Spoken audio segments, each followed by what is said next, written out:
Solid Rockers, this Friday, April 15th, is game night. It starts at 6 p.m. in the Commons. Bring a finger food to share and see Pastor Harold for all the details. You can still give to Convoy of Hope's One Day to Feed the World. The annual One Day to Feed the World campaign has the power to transform the lives of children and families throughout the world. Work one day, give that day's wage. Your one day changes their every day. Make sure to mark the offering envelope with One Day to Feed the World. You can also give online at pathchurch.com. Home fellowship groups started this week, but you can still join one. See guest services for days and times that best fit you and your family's schedule. And just a reminder that there will not be any Wednesday night services during the home group months.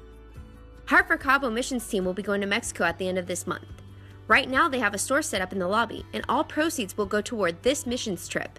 Visit Shannon in the store after service and see how you can help send this team off to build a home and minister to the people of Mexico.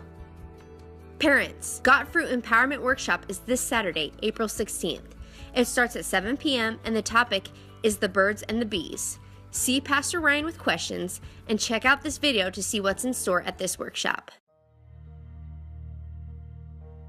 I think the worst thing that we can do in talking to kids about sex in this current environment is to give the impression that there's something that we're afraid of. And I understand that impulse. I remember one day when my, at the time, 5-year-old son came in and said, "Dad, how does a boy become a girl?" And I said, "What do you mean?" And he said, "Well, there's this little boy who is becoming a girl," and I didn't even think that was possible. And I said, "Where did you hear this?" And he told me it was in the dentist's office. He was sitting there waiting to go see the dentist, and the television was on, and it had a news report of a little boy who was becoming a girl. And my first reaction to that was to want to shelter my son. I didn't want him to have to think through those things right now. But that's not an appropriate Christian response. We have a word to give. And so if we give our children the idea that somehow we're not willing to talk to them about these issues, or that the idea of talking about these things freaks us out, then we're not going to disciple the next generation. I think we need to use age-appropriate language, teach children about what's happening in the culture around us, and more importantly, to give a positive vision of a Christian view of sexuality grounded in the picture of Christ in the church and the gospel. I think that's really important.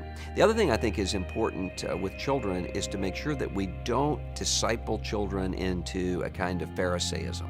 And that's really easy to do, where we give children the proper moral categories but without gospel mission, so that children can kind of unintentionally come to the place where they're doing exactly what the Pharisee is doing in Jesus' story of the Pharisee and the publican in the temple. Thank you, Lord, that I'm not like these immoral people in our neighborhood around us. So you have to guard against that constantly, I think.